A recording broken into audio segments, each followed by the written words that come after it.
नमस्ते और स्वागत है स्पिरिट नेस्ट में, जहां हम आपके साथ उन रहस्यमयी और प्राचीन शिक्षाओं को साझा करते हैं जो आपके जीवन में सकारात्मक बदलाव ला सकती हैं।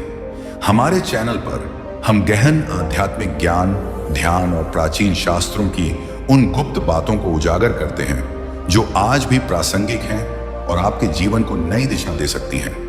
अगर आप भी अपने जीवन में आध्यात्मिकता और आंतरिक शांति की खोज में हैं, तो हमारा चैनल आपके लिए है।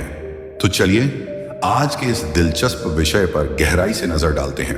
कल्पना करें कि आप अपने सबसे गहरे इच्छाओं को केवल अपने विचारों और भावनाओं को संरेखित करके वास्तविकता में बदल सकते हैं। क्या हो अगर चमत्कार करने की कुंजी प्राचीन शिक्षाओं में छिपी हो, जिन्हें अब फिर से खोजा जा रहा है। इस वीडियो में हम आपको बताएंगे कि कैसे मन और हृदय के बीच का संगम शक्तिशाली ताकतों को सक्रिय कर सकता है। क्या आपने कभी सोचा है कि प्रार्थनाएं अक्सर अनसुनी क्यों रहती हैं? क्या आप सच्चे चमत्कारों के पीछे के रहस्य को जानने के लिए तैयार हैं?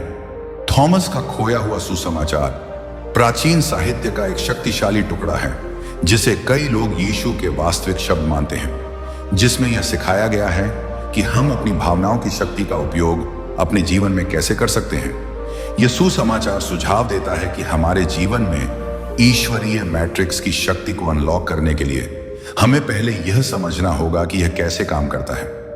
आधुनिक विज्ञान इस बात की जानकारी देता है कि ईश्वरीय मैट्रिक्स कैसे कार्य करता है, लेकिन इसके साथ कैसे संवाद करना है, इसकी गहरी समझ हमारे अतीत, संस्कृति और इतिहास से आती है। यह वह ज्ञान है जो उन लोगों द्वारा सैकड़ों वर्षों से हस्तांतरित होता आ रहा है, जिन्होंने इस भाषा को सीखा और उसमें निपुणता प्राप्त की। थॉमस के सुसमाचार में उल्लेखित आध्यात्मिक भाषा सार्वभौमिक है और यह विभिन्न धार्मिक परंपराओं जैसे कि बौद्ध धर्म, हिंदू धर्म, ईसाई धर्म और प्राचीन ईसाई पूर्व विश्वास प्रणालियों से परे है। इन सभी शिक्षाओं में एक सार्वभौमिक ऊर्जा क्षेत्र का विचार है और यह कि हमारे पास इसके साथ एक विशिष्ट भाषा के माध्यम से जुड़ने की क्षमता है। यीशु के समय के 300 साल बाद ग्रीक अक्षरों में लिखी गई थॉमस के सुसमाचार का एक प्राचीन टुकड़ा मूल्यवान सुराग प्रदान करता है। यह दस्तावेज हमें आध्यात्मिक अभ्यास में भावनाओं के महत्व को दिखाता है। तिब्बत के बौद्ध मठों में सिखाया जाता है कि भावना प्रार्थना का सार है। हमें ऐसा महसूस करना चाहिए जैसे कि हमारी प्रार्थनाएं पहले से ही स्वीकार हो चुकी हैं। यह अवधारणा प्राचीन मिस्र के ग्रंथों में भी गूंजती है, जो समय के साथ संपादित होने से पहले संरक्षित की गई थी। जो लोग इन निर्देशों का अन्वेषण करना चाहते हैं, उनके लिए नाग हम्मादी पुस्तकालय में उपलब्ध थॉमस के सुसमाचार का श्लोक 106 स्पष्ट दृष्टिकोण प्रस्तुत करता है। इस श्लोक में यीशु ने कहा, जब तुम दो को एक करोगे तो तुम मनुष्य के पुत्र बन जाओगे, और जब तुम कहोगे पहाड़ यहां से हट जाओ तो वह हट जाएगा। इन शब्दों में निहित शिक्षाएं हमें यह समझने में गहरी अंतर्दृष्टि प्रदान करती हैं कि हमारे भावनाओं और विचारों का उपयोग करके हम ईश्वरीय मैट्रिक्स के साथ कैसे जुड़ सकते हैं, जैसे कि यीशु और अन्य महान आध्यात्मिक गुरुओं ने सिखाया। थॉमस का खोया हुआ सुसमाचार विचार और भावना को एकजुट करने की शक्ति के बारे में गहन अंतर्दृष्टि प्रदान करता है। इस सुसमाचार के अनुसार जब विचार और भावना एक एकल शक्ति बन जाते हैं, तो असाधारण परिणाम प्राप्त किए जा सकते हैं। श्लोक 106 में पाठ उल्लेख करता है कि विचार और भावना को एकजुट करके यह संभव है कि आप पहाड़ से कहें कि वह हट जाए और वह वास्तव में हट जाएगा।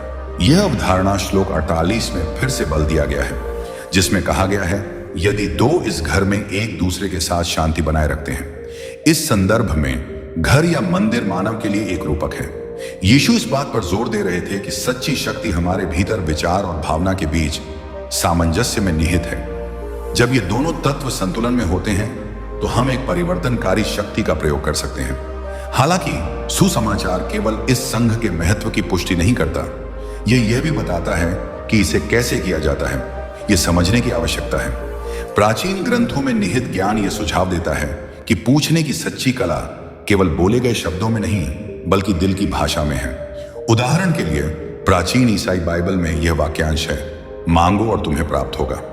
लेकिन इस शिक्षण की गहरी समझ यह प्रकट करती है कि अनुरोध एक विशिष्ट तरीके से किया जाना चाहिए, जिसे ईश्वरीय मैट्रिक्स के क्षेत्र द्वारा समझा जाता है।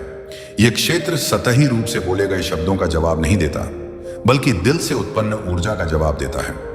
मानव हृदय विद्युत और चुंबकीय तरंगों का एक शक्तिशाली स्रोत है जो कि सच्ची भाषा का निर्माण करती है।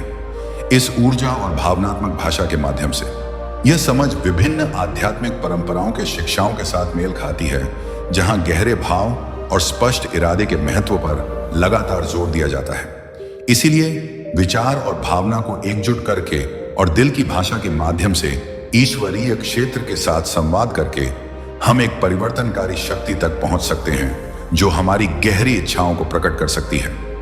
जब आप अपने दिल में यह महसूस करते हैं कि आपकी प्रार्थना पहले ही स्वीकार हो चुकी है, तो यह विद्युत और चुंबकीय तरंगें उत्पन्न करती हैं जो वांछित प्रतिक्रिया को आकर्षित करती हैं। इस अवधारणा की पुनरावृत्ति बाइबल में की गई है, विशेष रूप से किंग जेम्स संस्करण में जॉन अध्याय 16 श्लोक 23 और 24 में। हालांकि जो संस्करण हमारे पास आज है वह मूल ग्रंथों का एक संक्षिप्त और संपादित संस्करण है। झात संस्करण कहता है, जो कुछ भी आप पिता से मेरे नाम में मांगेंगे वह आपको देगा। अब तक आपने मेरे नाम में कुछ नहीं मांगा है। मांगो और तुम्हें प्राप्त होगा ताकि तुम्हारी प्रसन्नता पूरी हो सके। इस संस्करण में 2 महत्वपूर्ण वाक्यांशों को छोड़ दिया गया है जो अनुरोध को प्रभावी ढंग से करने के तरीके का निर्देश देते हैं। 4वीं शताब्दी के दौरान जब कई ग्रंथों को संशोधित और संपादित किया गया, इन वाक्यांशों को हटा दिया गया। मूल अरामी में लौटने पर एक नया अनुवाद इन गायब हिस्सों को प्रकट करता है, जिससे एक अधिक संपूर्ण और शक्तिशाली समझ प्राप्त होती है। मूल अरामी से अनुवाद एक गहरा संदेश प्रकट करता है। वे सभी चीजें जो आप सीधे मांगते हैं, जो संपादित संस्करण में छोड़ी गई हैं। बिना छुपे मकसद के मांगो और अपने उत्तर से घिरे रहो।